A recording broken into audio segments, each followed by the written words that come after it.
Kuna watu wanauliza Bwana asifiwe ni salamu ama ni nini? Bwana asifiwe si salamu. Hiyo ni kutukuza. Ni kama vile haleluya. Msifuni Bwana. Salamu ni haujambo, hiyo ipo kwenye Biblia, na pia shalom, amani iwe. Na maana ukisoma kitabu kile cha vitabu vya nyaraka za mitume utaona salamu zinaanza amani na neema ziwe zote tu amani, na hiyo ni salamu ambayo tunatakiana amani. Na pia si maneno tu ya salamu ya kawaida, hapo kuna ujumbe wa injili mkubwa. Wakati mwingine tutajifunza. Somo letu linaitwa kusudi la Mungu katika maisha yako. Kusudi la Mungu katika maisha yako. Itoe sauti hapo, hiyo inachukua kwako, inanasa, inabeba sauti hapo. Kusudi la Mungu katika maisha yako. Ile somo ni la msingi, naomba tulifuatilie kwa utaratibu na kwa hekima. Tuombe. Mungu Baba yetu wa mbinguni, mkono wako wa neema uwe nasi sote pamoja katika kusanyiko hili takatifu hapa Dar es Salaam, na wale ambao wako katika mitandao ya kijamii wanapenda kujua mafundisho ya haya ya habari njema. Katika ufalme wako wewe ndio mtawala mkuu, katika mwana wako unatuongoza kwa udhihirisho wa Roho Mtakatifu ndani ya maisha yetu. Katika Kristo tunakuomba Bwana wetu, amen. Sasa somo linaitwa kusudi la Mungu. Unaweza ukaikuza sasa pale, ukaweka hiyo hapa kwenye hii hapa, ukaikuza kabisa. Kusudi la Mungu juu ya maisha yako. Nimeweka Israeli kwa sababu ili watu pia kule waone online vizuri, maana kwa njia hii waga waone vizuri kwa moja kwa moja kwenye PowerPoint. Kusudi la Mungu juu ya maisha yako. Au mabano hapo tunaona nimeandika kazi yako ya nini? Ya maisha. Kazi yako ya maisha. Cha kwanza, katika maisha kuna kipimo ambacho unaweza ukajipima kama upo ndani ya kusudi. Maana kusudi lako ukiwa umelilenga ama umelitambua, swala la kula na kunywa kwako halitasumbua. Mambo mengine yanaweza kasumbua tu, lakini ukiona kula na kunywa kunakuwa ni changamoto. Tuko pamoja mpaka hapo Kula na nini? Na kunywa. Jitambue basi, labda upo kwenye mchakato wa kusudi lako ama hujalijua kusudi lako liko wapi. Kwa nini nasema hivyo? Naomba nisome maandiko haya. Msomaji upo Nipo. Ukisoma kitabu kile cha Mhubiri sura ya 3 mstari wa 13, nisomee. Mhubiri 3:13. Hiyo haiko kwenye slide Soma. Anasema, ndio. Tena ni karama ya Mungu. Tena ni karama ya Mungu. Kila mtu apate kula na kunywa.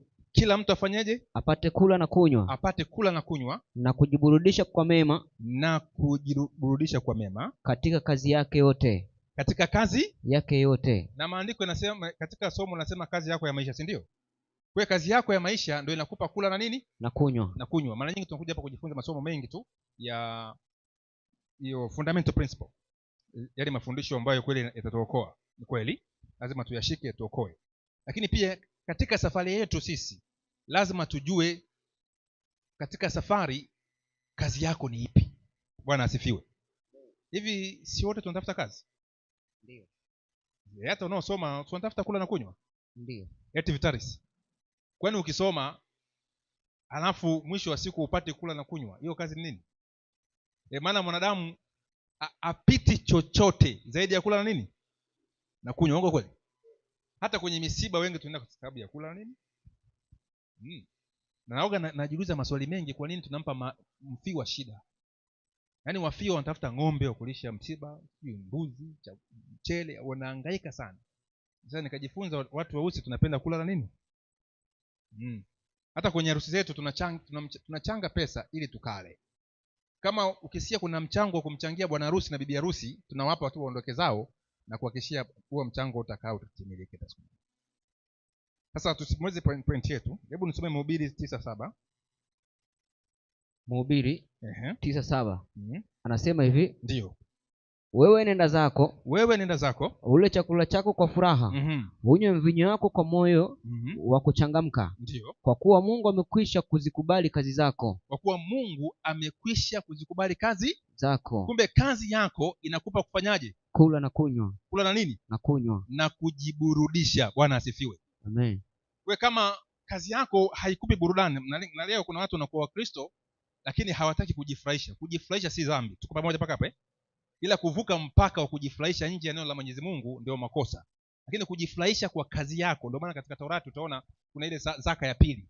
Unakula peke yako pamoja na Mlawi na maskini, lakini unajifurahisha katika nani? Katika Bwana. Mungu anataka tule na kunywa. Bwana asifiwe. Hiyo ni kalama yake. Hata wanafunzi walivyokuwa na njaa, Yesu alikuwa na shamba la masuke, aliwaruhusu wavunje nini? Masuke. Mungu hataki tuishi kwa njaa. Safari yake katika safari ya kuwatoa Waisraeli katika wapi kule Misri kuja katika nchi ya Kanaani, walikuwa na shida wale. Si hata vitu vyao vikuisha. Lakini shida walizipata kwa sababu ya wao kuwa na kiburi. Nitafundisha hapa kuwa na kiburi. Hicho kawapa shida. Mungu hataki mwanadamu awe na shida. Hebu nisomee maandiko haya mengine. Kitabu kile cha Timotheo wa kwanza 6:8. Nisomee. Timotheo wa kwanza 6:8. Anasemaje? Ila tukiwa na chakula na nguo. Tukiwa na chakula na nguo tutaridhika na vitu hivyo. Tutaridhika na vitu hivyo. Kwani ndugu zangu Andrew, ukipata pesa yako unanunua chakula kingine? Si mavazi? Ukiona mtu tajiri anavaa viatu utamshangaa. Kwa maana chakula na mavazi. Endelea na andiko.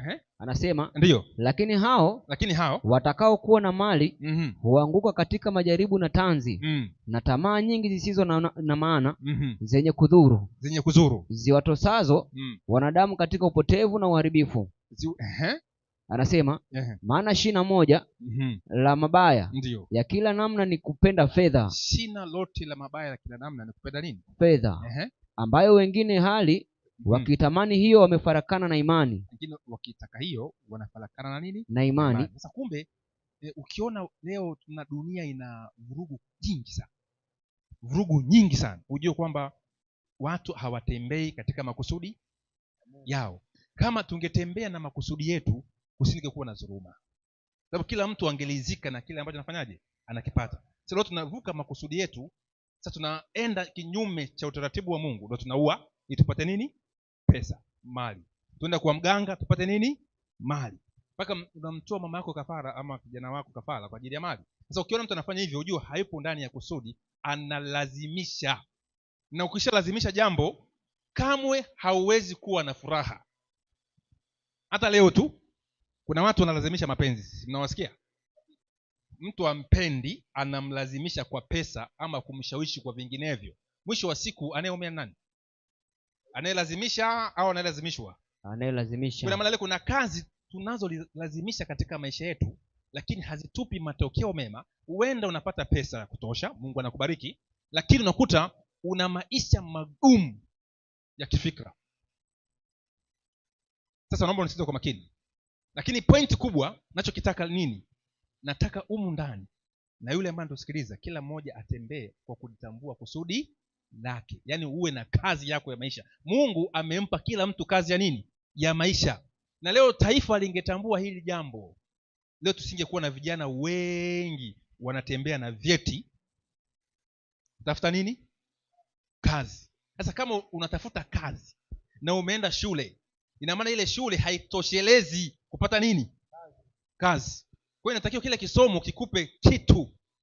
Sasa leo unatafuta kuajiliwa. Sasa kuna kitu ambacho tumenyang'anywa na Ibilisi. Mungu alipanda mbegu njema, Ibilisi akaja akapanda nini? Magugu katika fahamu zetu. Tunatembea. Lakini Mungu atusaidie tuweze kutambua kusudi letu. Hebu nishushie slide chini. Hapa kuna mambo haya, kuna watu nimeweka hapa. Somo langu nataka liwe fupi, Mungu akipenda. Kusudi la Mungu juu ya maisha yako, inasema kipengele cha kilichofuata, umezaliwa kwa nini? Kwa sababu. Yaani Mlagwa umezaliwa kwa nini? Kwa sababu. Sasa naomba utulie kwa utulivu, ufuatilie haya masomo naamini kuanzia leo utaenda kwenda katika njia bora. Sasa kuna watu hao, kuna Yusufu, kuna Musa, kuna Daudi, kuna Esther, kuna Yeremia, kuna Paulo na Koreshi na Bwana Yesu. Nimewachukua hao 1 2 3 4 5 6 7 watufundishe kuhusu makusudi. Kuhusu nini? Makusudi yetu. Sasa naomba msomaji nisomee kwa utulivu ili msikilizaji asikie vizuri. Yusufu katika kitabu kile cha Mwanzo sura ya 37 mstari ule wa 5 mpaka wa 11. Nisomee maandiko. Anasema, ndio, Yusufu akaota ndoto. Yusufu akaota nini? Ndoto. Tulie kidogo. Nani hapa ana ndoto ya maisha? Nyosha mkono. Yaani una ndoto yako ufikie sehemu fulani. Nani ana ndoto? Okay, wote kuna Amani ndo ana ndoto. Unayo, hujanyosha mkono. Kwa ina maana hapa kila mtu ana ndoto yake. Hata hapa tukifungua mawazo yetu tunaona kila mtu anatamani kuwa na gari nzuri, uongo? Tamani kujenga nyumba. Yaani kuna maisha fulani unayatamani uyafikie. Lakini kila siku miaka inasogea, si ndio?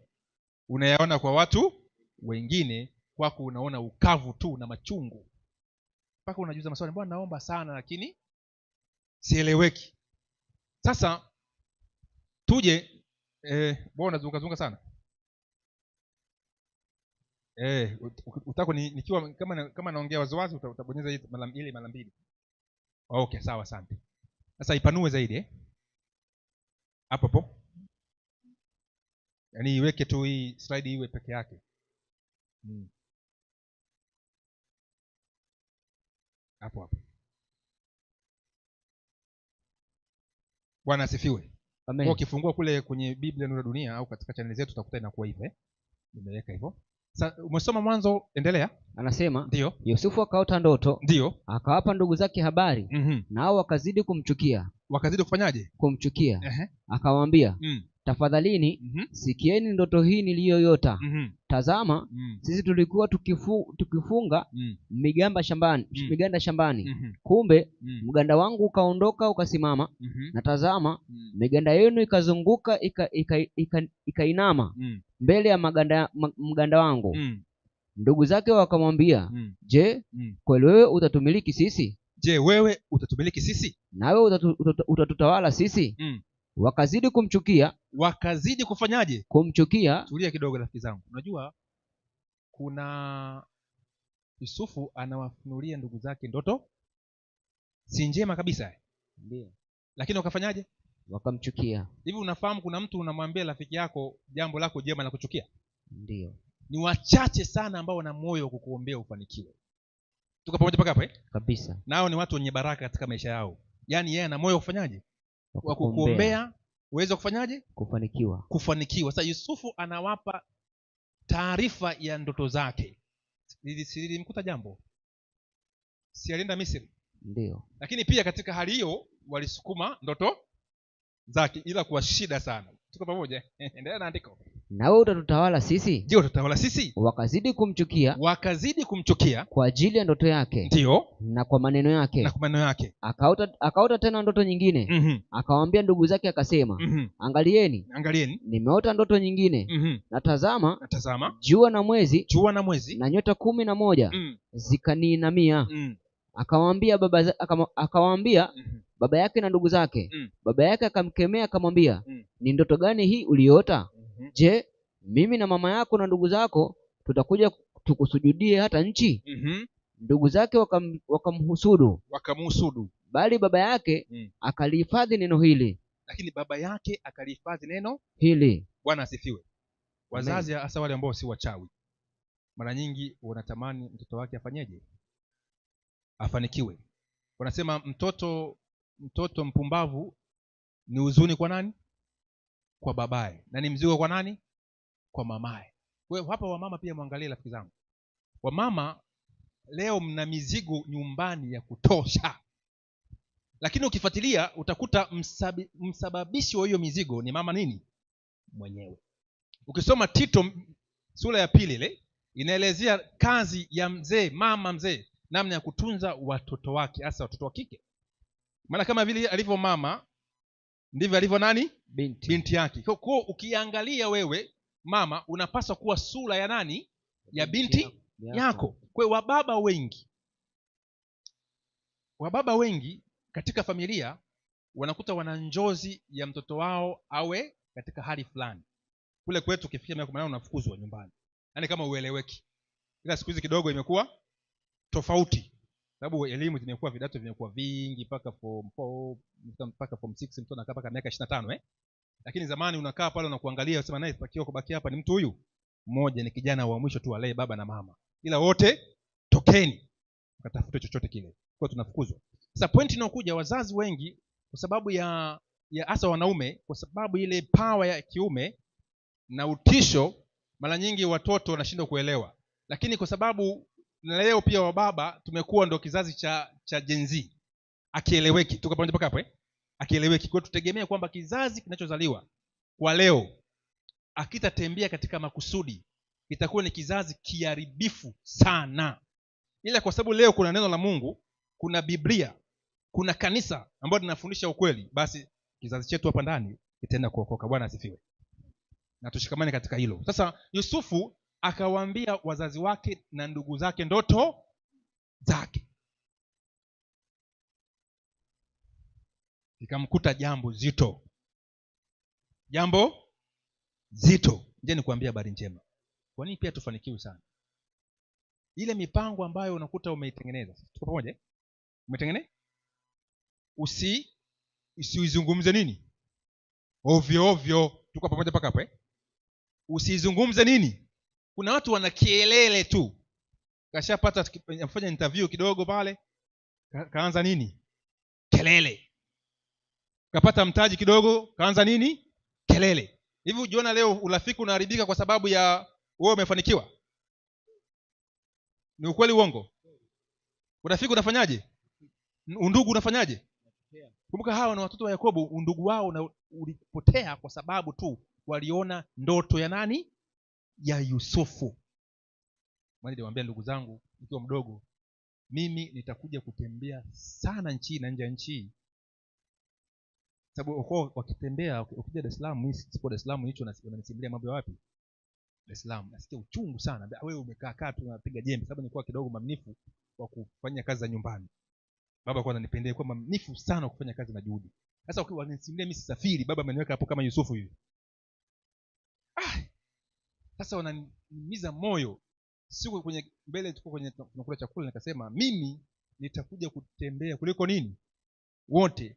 Na nitakuja kuwa mtu wa heshima kuliko nyinyi wote. Nisumbuliwa. Nipondwa sana. Nilikuwa napondwa sana. Lakini leo mimi kwa neema ndogo Mungu alionipa, naweza nikaitwa sehemu nikaojiwa, si ndio? Lakini wao hawajulikani. Tuko pamoja mpaka hapo Kwa sababu kuna wewe binafsi, kama vile Yusufu alivyokuwa anaona jua kwamba yeye atakuja kusujudiwa, anaona mganda wake unasujudiwa. Hebu nikuulize swali wewe na mimi, wewe unaona nini katika maisha yako? Yaani hapo unaona nini? Sababu vijana wengi leo kuanzia asubuhi mpaka jioni tunawaza mabaya. Na mambo mengi ambayo tunapenda kuyawaza ni ngono. Uongo kweli? Leo kuna watu wako wamekaa kwenye kiti, unaona fio na kutazama, kumbe wako guest. Ana mpenzi kichwani mwa, yuko guest naye. Mambo kama hayo. Kwa unawaza nini? Yaani kitu gani ambacho wewe unacho katika maisha yako unataka kukitimiza? Nini unachokiota katika maisha yako? Unajua ukiamka asubuhi na kwenda kutafuta chochote si jambo jema, ni jambo nzuri, si ndio tunatafuta Lakini unawaza kuwa nani? Yaani unawaza wewe ni nani katika maisha yako? Yaani kusudi lako ni lipi katika maisha yako wewe? Ni lipi? Unataka utimize kitu gani katika maisha yako? Kama hayo mawazo hauko nayo, hauna sababu ya kuchukiwa. Wewe utakuwa ni mtu wa hivyo ovyo tu. Mtu wa Mungu, mtu mwenye makusudi lazima awe na maadui. Bwana asifiwe. Kwa sababu gani? Kwa sababu iko busy ana malengo. Na kuna watu hataki malengo hayo, kuna wachawi wasiotoka malengo, kuna ndugu wasiotoka malengo, na watu wengine wasiotoka nini? Malengo. Lazima wakuchukie kwa sababu wewe lazima utoboe. Bwana asifiwe. Sasa lazima pia kuna beri ambazo Mungu anakuwekea uweze kutimiza ndoto. Yusufu ingawa alitoa mawazo yake akachukiwa, lakini hakufa nini? Moyo. Bwana asifiwe. Lakini njozi yake ilikaa muda mrefu, maana toka kwao ana miaka 17. Kwa hiyo alihangaika kule Misri miaka mingapi? 13 ya utumwa. Miaka mingapi? Wewe mwaka mmoja tu umepigika kilio, Mungu kaniacha, mpaka kwenda kwa mganga wa kienyeji. Mwaka mmoja tu kilio. Kuna watu hapa wana mashuhuda mengi. Kuna rafiki yangu mmoja hapa yuko ndani anisimulia maisha yake, mpaka nimwambie je nikuandikie kitabu. Alipitia maisha ya kutisha, mpaka akaambia wewe bora wewe ungekufa. Alikufa dada yake mmoja ambaye alikuwa na mtegemezi, wanamtegemea pale kwao, afu yeye haeleweki. Alipokufa dada yake ambaye wanamtegemea, mashangazi wakalia kwamba bora wewe ungekufa wewe, dada afanyeje? Abaki. Yaani hauna thamani. Ilimuuma, lakini hilo lilibeba kusudi lake na Mungu amemuinua. Bwana asifiwe. Kwa hiyo changamoto ziko hivyo. Sasa tukija kwa Mwanzo 50 mstari wa 20, somee. Sasa wakati sasa ndoto ya Yusufu imetimia katika maisha yake, ndoto yake imetimia. Ndugu zake, maadui zake wanakuja kununua chakula alichokitengeneza nini? Yeye kule Misri. Na wakatambua huyu ni Yusufu, wakafikiria sasa jamaa atatulipizia nini? Kisasi. Mwenye njozi waga halipi nini? Kisasi. Maana anajua chuki na balaa nyuma yake zote ni msukumo wa kufikia malengo yake. Bwana asifiwe. Soma andiko.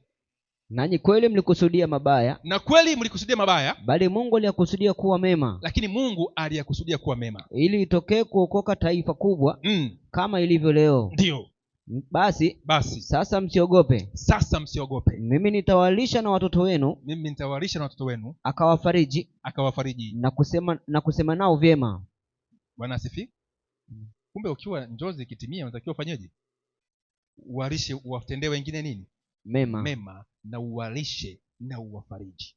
Ndio maana ya makusudi. Maana pesa ikiwa ya kiuchoyo, hiyo ni pesa ile ya laana.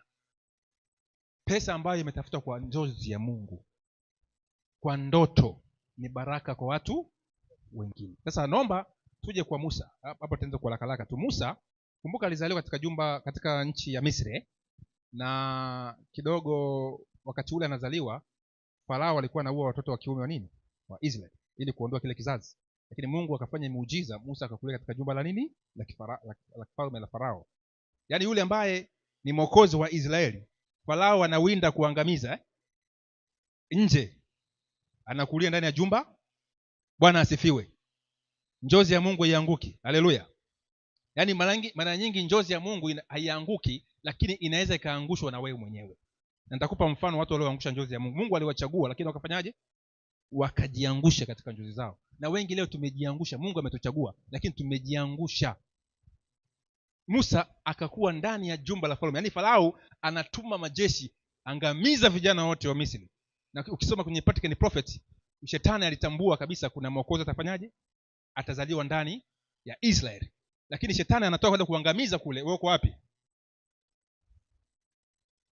Kuna watu leo wana visa vingi vya kuangamizwa toka ukiwa watoto wadogo Kuna wengine walizaliwa kwenye kichupa kile miezi 7, akazaliwa kwenye kichupa, lakini leo amekuwa mtu mkuu. Kuna watu wana visa vya ajabu. Mimba yangu mimi ilikosokosa kupigwa na nazi, kwa simulizi ya mama yangu. Mama kwa amelala, ile tu anatoka nazi ikafanyaje? Ikapiga pale pale ikapasua pale. Kwa maana mimi nisinge ila Mungu alijua kabisa siku moja huyu mtu atakuja kusimama DAWASA Tegeta kufundisha watu habari za makusudi yangu. Bwana asifiwe. Akaniokoa. Haleluya. Sasa 3:10 nisomee. Haya basi. Toka. Ndio. Nitakutuma sasa kwa Farao. Haya basi nitakutuma kwa Farao ili upate kuwatoa watu wangu hao wana wa Israeli katika Misri. Kumbe kusudi la Musa lilikuwa ni lipi? Kuwatoa wana wa Israeli wapi? Kutoka Misri. Kutoka Misri. Lakini Musa hii kazi alipaswa kuifanya mapema, lakini akaiharibu hii njozi yake. Ilichelewa. Kuna muda wa kuchelewa. Njoo niwaambie habari njema. Inaweza kuwa na makusudi yako, Mungu anataka miaka 10 uwe tofauti lakini ukajikuta umetembea miaka 20, miaka 30, miaka mingapi? Hata 40. Sasa Musa ana miaka 40, ndio wakati ambapo anapaswa kutimiza njozi yake. Akaua. Akafanyaje? Nampenda Laeli. Nani yule anaitwa si Laeli? Nani yule mamake Rebeka? Alivyoona tumbo linafurukuta, ndio akafanyaje? Mmesahau?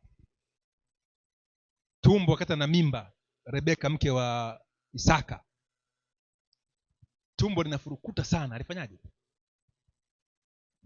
Leo shaka tuambia wewe, tunasoma Biblia. Alienda kuomba Mungu, mbona sawa umenipa mimba, mbona huku ndani ni vichomi? Mungu akamjibu, mataifa mawili yanafanyaje? Yanashindana, ila mmoja atamtumikia mdogo, mkubwa atamtumikia nani? Mdogo.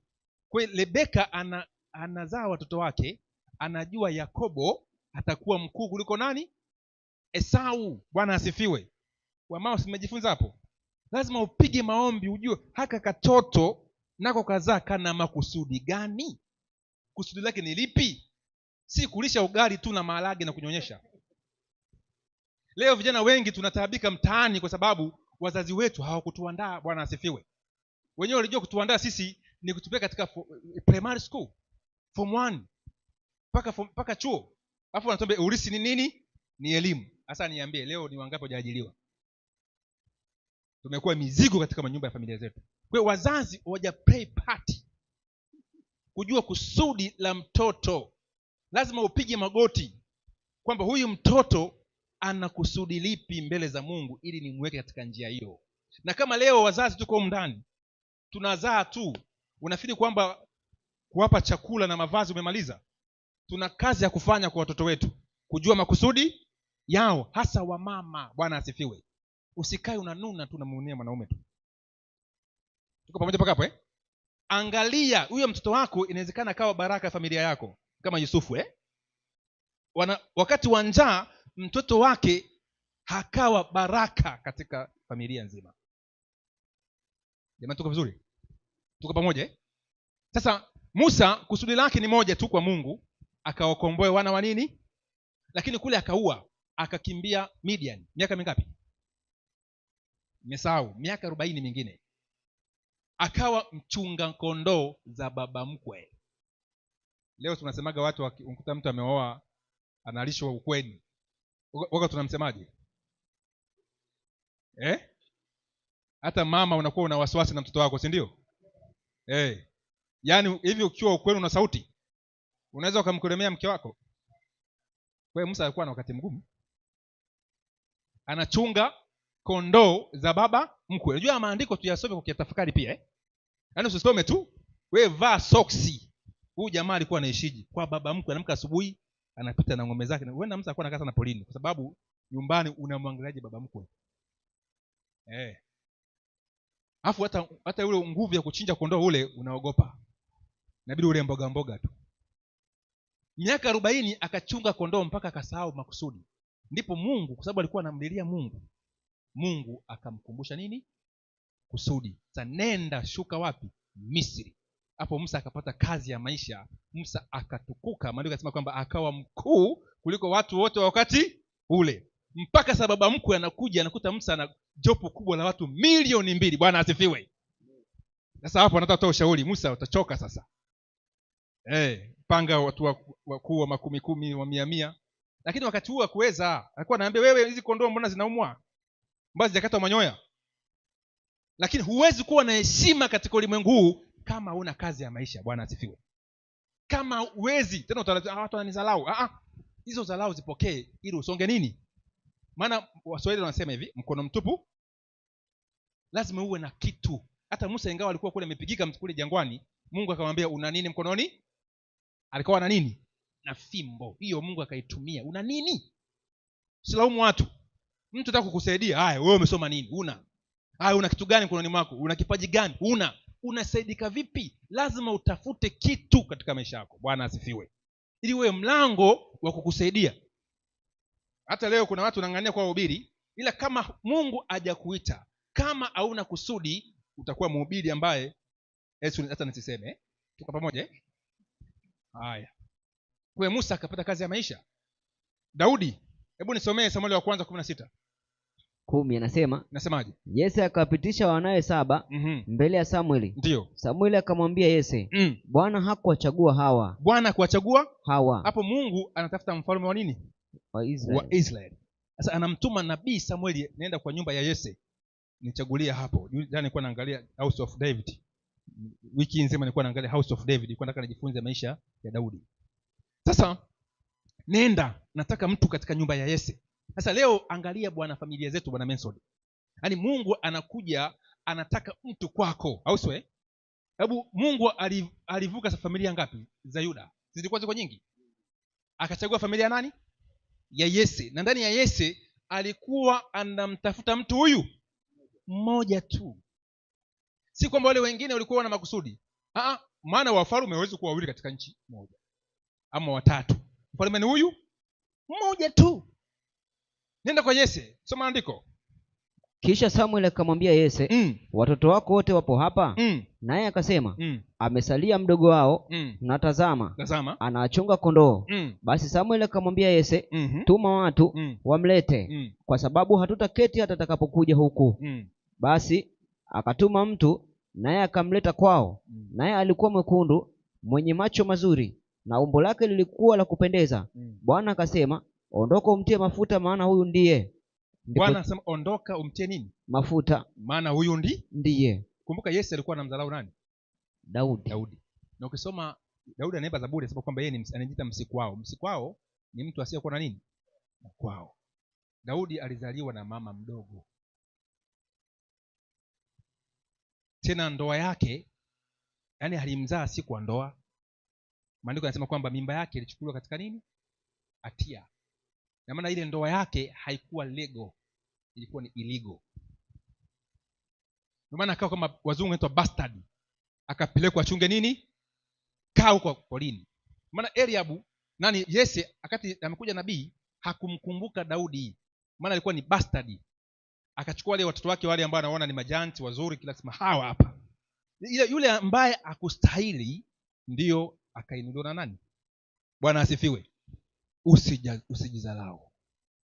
Na mara nyingi wale watu ambao wanazalauliwa sana katika jamii, hao ndio Mungu anafanyaje?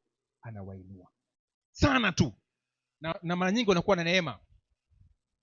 Kwa hiyo Mungu akamchagua Jesse. Hata leo katika familia zetu wazazi tunabagua watoto, kweli uongo? Isaka akumbagua Yakobo? Salimbagua. Akampenda nani? Esau. Lakini Mungu akamchagua nani? Yakobo. Usibague watoto. Unachopaswa kujua kusudi la wale watoto. Ndio maana wakawa na asili ile nyumba ikawa na ugomvi tu. Kwa hiyo Daudi akatiwa mafuta akawa mfalme wa nini? Wa Israeli. Lakini Daudi alikuwa ni mkorofi. Si mnafahamu Alikuwa ni mkorofi yule. Hata wakati ameenda kule katika vita akakuta kaka yake Eliab anamwambia, wewe ulipaswa kuwa nyumbani, unafuta nini katika uwanja wa vita? Jamaa akamjibu vibaya kaka yake. Lakini katika sababu yeye alikuwa amebeba makusudi, akamuua Goliath.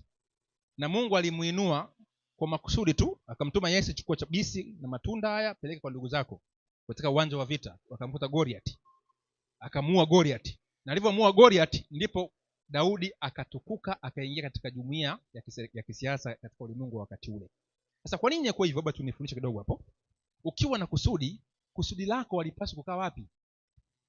Nyumbani. Yaani wewe uko nyumbani kuanzia asubuhi mpaka nini?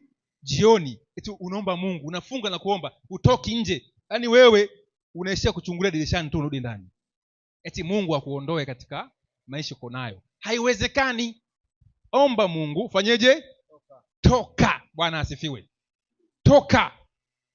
Toka nje. Ukikaa ndani hutakutana na kusudi lako. Never and ever. Eti naomba Mungu. Mungu anataka uombe na ukaangalie. Kwa mfano tunamfahamu mtu mmoja anaitwa nani yule? Elisha. No, si Elisha, Elia. Elia aliomba mvua. Alipoomba mvua akamtuma mfanyakazi wake wa Gehazi.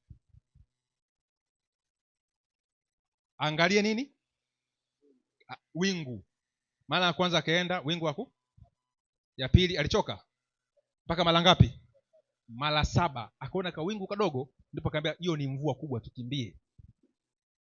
Kwa hiyo lazima ukiomba ukasikilizie. Ukiomba kazi utasubiri kazi ije miguuni pako. Hiyo kazi haitakuja milele. Ukiomba kazi tafuta nini? Naenda peleka nini? Vyeti vyako. Asante nyingi sana. Turudi kule. Kama kuna message pale unaweza kuweka pale message ukaangalia kama ziko pia. Twende Esther 4:14. Kwa haraka. Esther 4:14 inasemaje? Anasema, kumbuka Esther alikuwa ni binti tu anatunzwa na nani? Mordekai. Na Esther alikuwa ni yatima. Si mnakumbuka?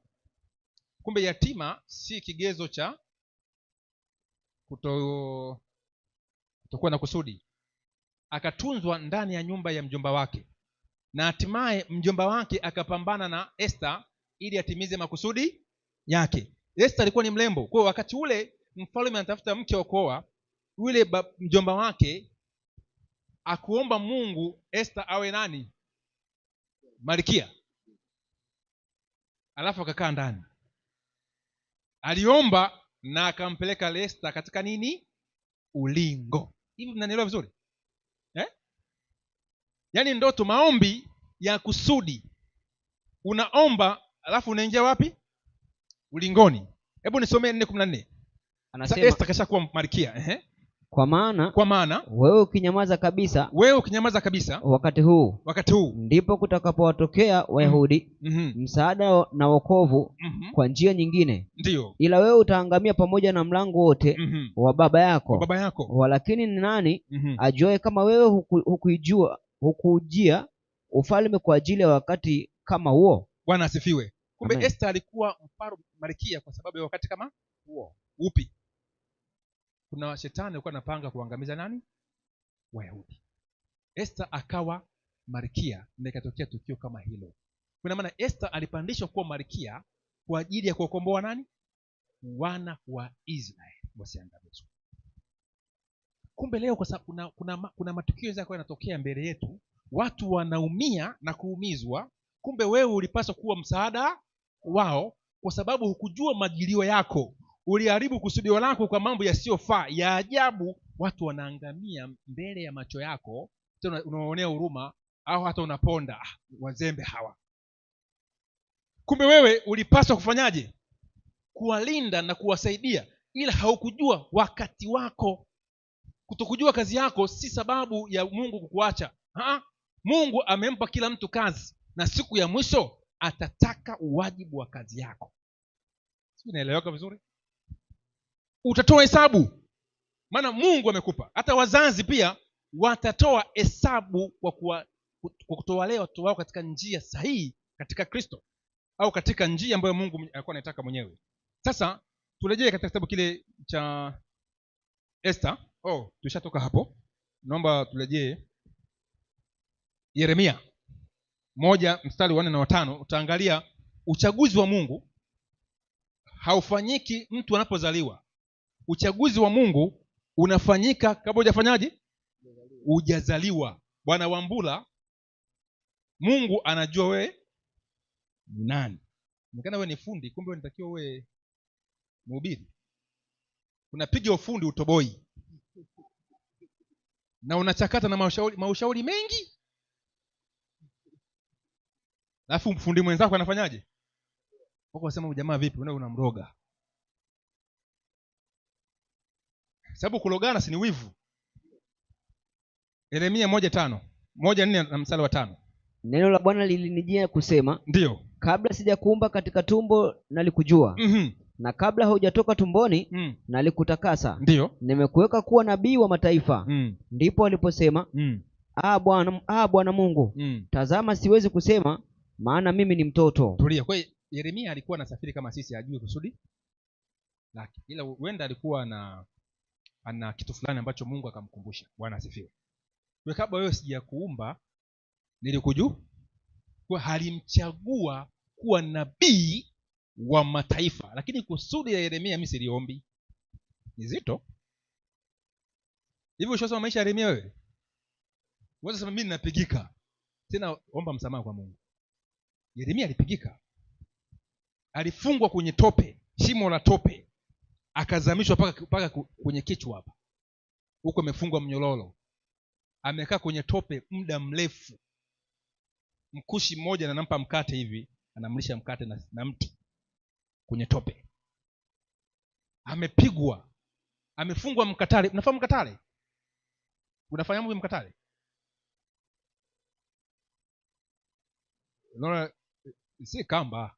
Mkatale ni mbao liko hivi. Afu limewekwa tobo katikati. Unabanwa mikono hivi. Na miguu unabanwa miguu yote, unaingiza miguu. Na maana wewe huwezi kujitikisa. Ukiumwa na mbu unaisikilizia tu. Yaani mdudu akikung'ata unasikilizia tu. Yaani wewe huwezi kujikuna. Hiyo inaitwa mkatale. Sasa unaweza ukafunga mkatale wiki nzima. Paulo alifunga mkatale na Sila, wakaanza kuomba Mungu. Aliomba kule kuimba, usifanye ni kuimba tu unaimba kwa furaha. Walikuwa wanaimba Mungu afanyeje? Hawaokoe usiku kucha. Upo kwenye mkatale, alafu unakalishwa kwenye maji machafu. Waliomba mpaka Mungu akasema hii sala hata nifungue tu gereza. Tuko vizuri eh? Sasa Yeremia alipitia maisha magumu, alafu anambia nimekuchagua. Ila kwa sababu ndiyo kusudi, Mungu anataka Yeremia hajulikane kimataifa. Ili leo hapa DAWASA tumsome, ilibidi Yeremia atembee ndani ya kusudi lake. Bwana asifiwe. Lakini mwisho Yeremia si kwamba alikufa ovyo.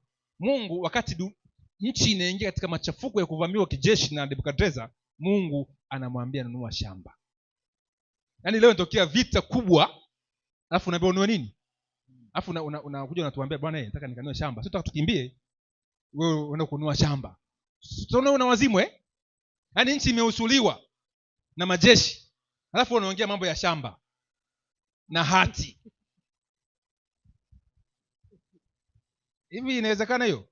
Si Iraki nini imevamiwa nchi gani ile? Iran. Alafu unashangaa mtu ananunua shamba. Mabomu yanashuka pale.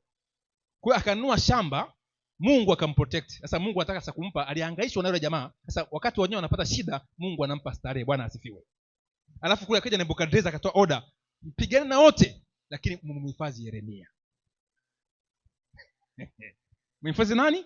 Sasa Mungu akampa starehe kwa sababu alitembea na kusudi kwa mateso na baadaye akavuna kwa raha. Haleluya.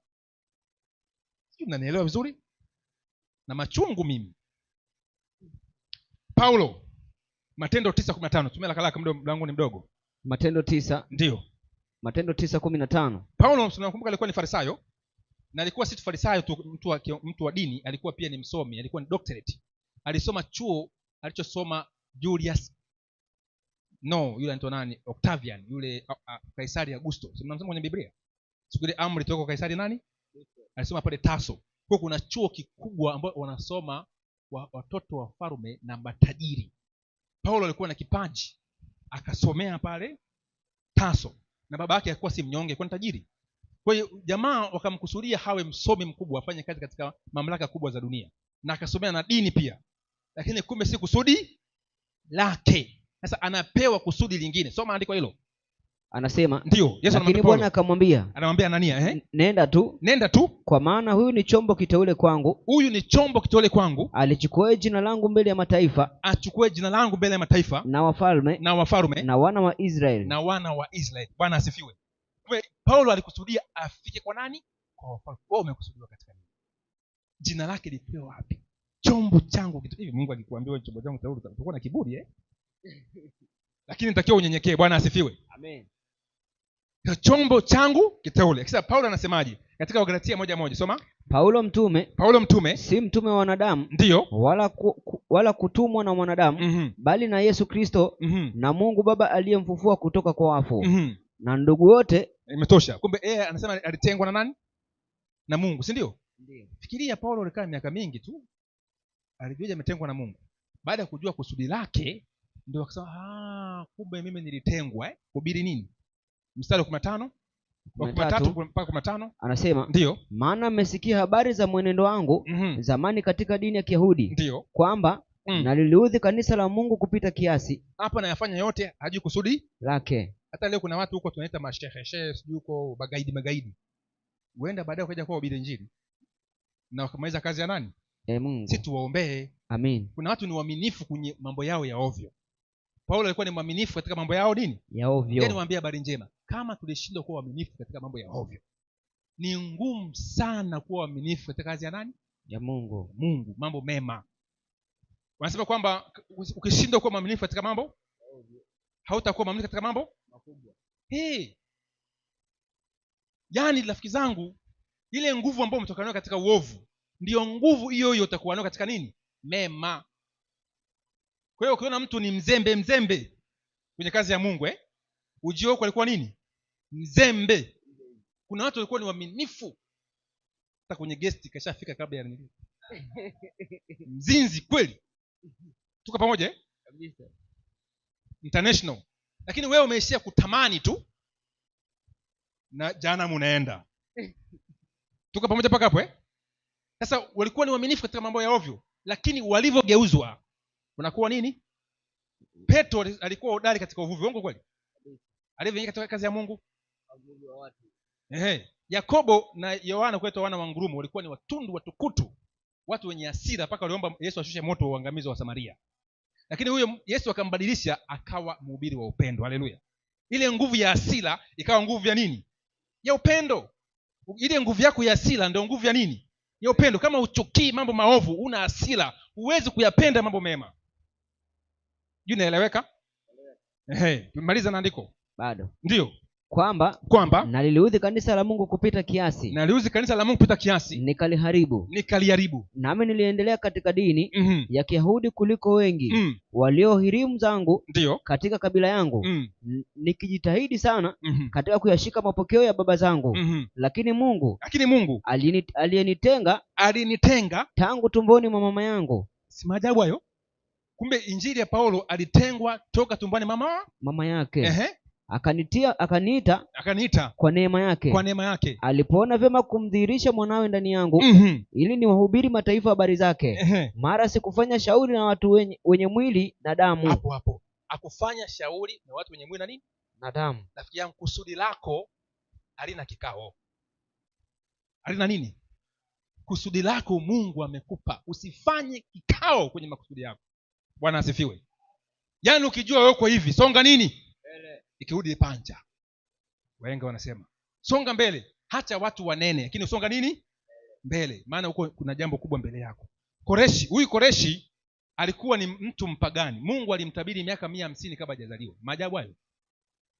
Hii ndio inathibitisha ukweli wa Biblia. Lakini Mungu alimpa Koreshi kusudi, akamta Masihi. Ni mpagani pekee katika ulimwengu wakati ule. Mungu anamwita nani? Masihi wake. Na alimkusudia haiokoe Israeli. Bwana asifiwe.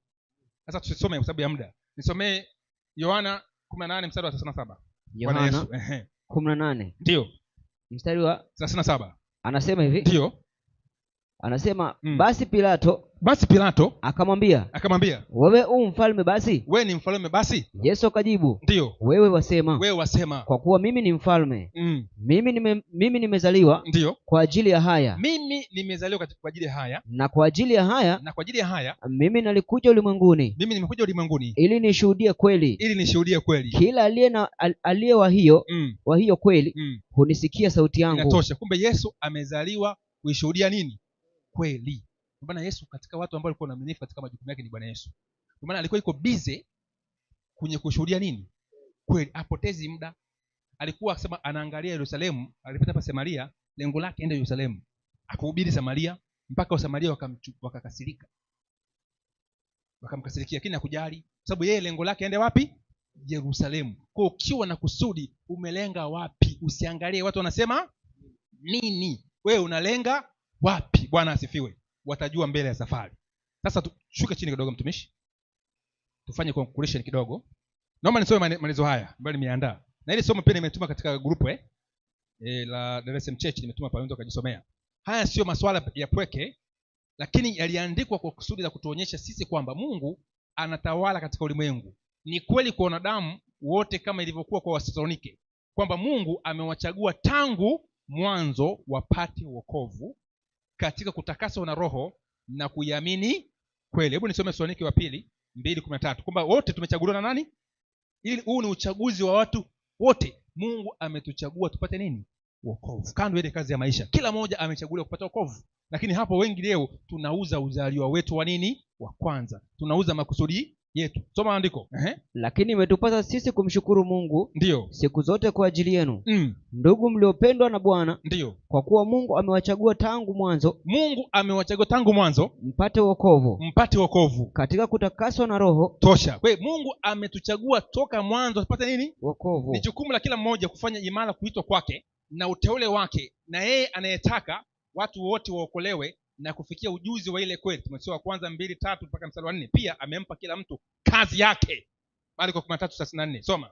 Shusha chini. Marko 13:34. Anasema ndio 13:34 kitabu cha Marko. Anasema mfano wake ni kama mtu mwenye kusafiri, ameiacha nyumba yake, amewapa watumwa wake amri, na kila mtu kazi yake. Na kila mtu nini? Kazi yake. Kwa kila mtu ana kazi yake. Naye imetosha. Yeye asiyejiacha pasipo ushuhuda hata katika viumbe visivyo na uhai. Matendo 14:17 na Warumi 1:20. Angependezwa zaidi kuona mwanadamu kiumbe wake wa juu kuliko viumbe vyote vya duniani, kwa hiari amtolee ushuhuda ule uwezao kutolewa na utashi wa kibinadamu. Wanadamu wote wameteuliwa watoe ushuhuda kwa ajili ya nani? Ya Mungu. Na kila mmoja amepangiwa kazi ya kufanya. Kila mmoja katika maisha yote, Roho amepambana na kila mwanadamu kumshawishi akubali kutumika kwa kazi ambayo Mungu amemuitia. Hilo naomba tulishikie. Siku ya hukumu pekee itafunua ni fursa za ajabu kiasi gani wanadamu kwa kutojali wamezitupilia mbali. Sauli mtesaji, katili, akawa mtume mashuhuri. Nani awezaye kufikiri ni mema ama ngapi yangeweza kufanywa na watu ambao nguvu zao nyingi kwa wenzao zimetumika kwa ajili ya uovu tu? Kama wangejitoa kwa mvuto wa Roho, si kila mtu atakuwa Paulo, lakini wazo kwamba kila mmoja kulingana na uwezo aliopewa na Mungu ameteuliwa na kuitwa na Mungu ili amshuhudie. Mara itakapoeleweka itayapa maisha maana mpya. Maisha yako itakuwa na maana mpya. Chini itakuwa maana mpya kule kidogo. Maana mpya pale ambapo utaelewa kusudi. Unaelewa mtumishi? Usiishi bila nini? Direction. Tafuta destiny yako. Mimi namshukuru Mungu nimeelewa ninachokifanya. Soma, shuka chini. Namna ya kugundua kusudi. 1, muulize Mungu kwa maombi.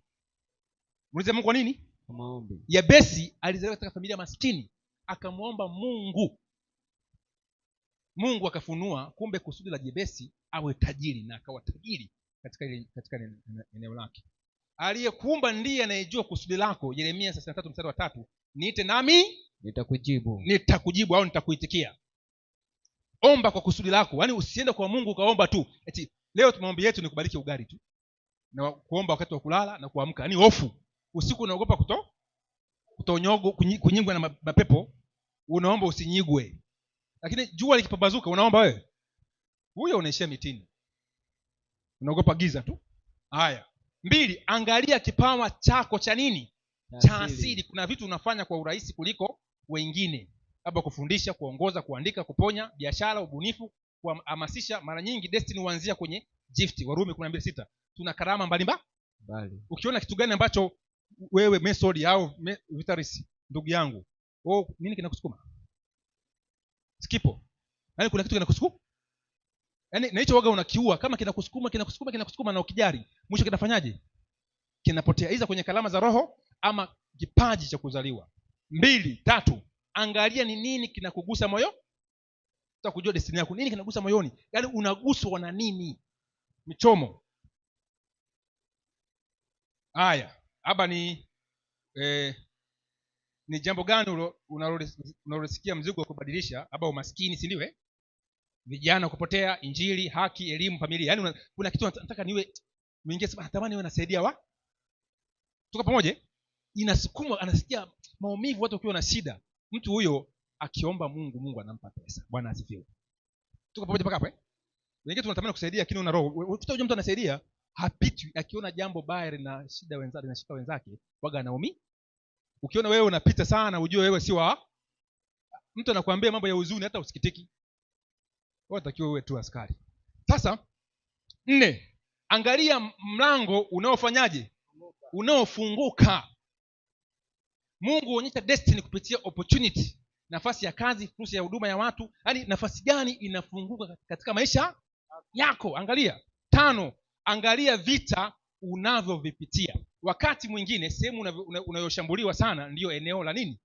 Destiny yako. Yaani sehemu ambayo unashambuliwa sana bwana Kevin, unapigwa nini? Vita. Hiyo ni destiny yako. Shusha chini. Sikiliza ushuhuda wa nini? Wa watu. 7, angalia unafanya nini kwa furaha hata bila kulipwa. Tuko pamoja mpaka hapo Yaani ushuhuda wa watu, watu wanakusemaje?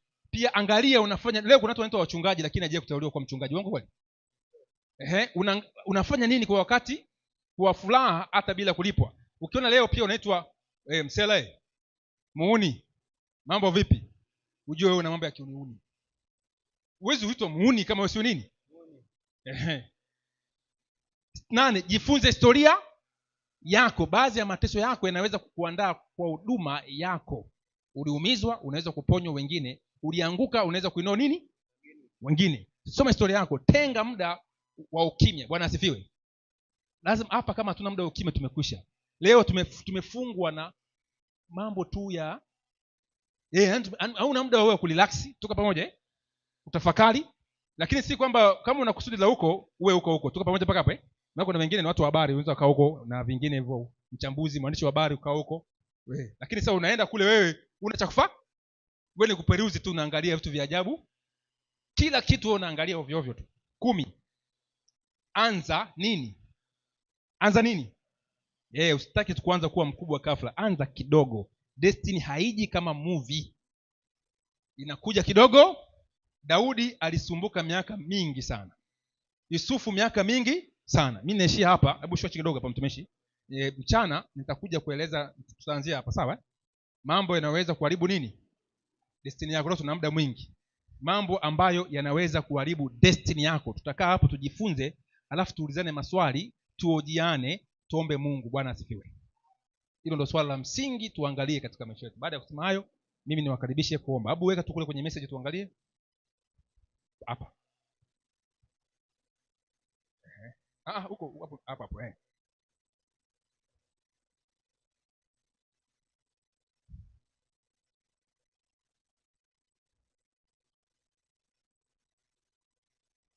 Anisha juu.